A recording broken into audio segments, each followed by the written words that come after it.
مرحبا بكم على قناتنا على اليوتيوب. وجه مدرب شبيبة القبائل الفرنسي فاروق دوما الدعوة لمهاجم الفريق الرديف بدر الدين دحلال للمشاركة في تدريبات مع الأكابر.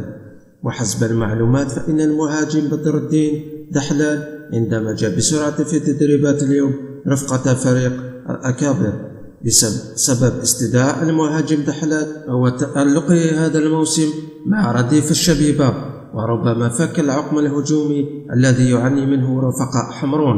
ومن المتوقع أن يشارك المهاجم الشاب بدر الدين دحلال البالغ من العمر 19 سنة في المباراة المقبلة أمام أولمبي المدية.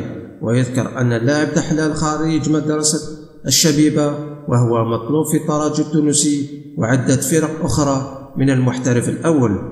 دمتم في أمان الله.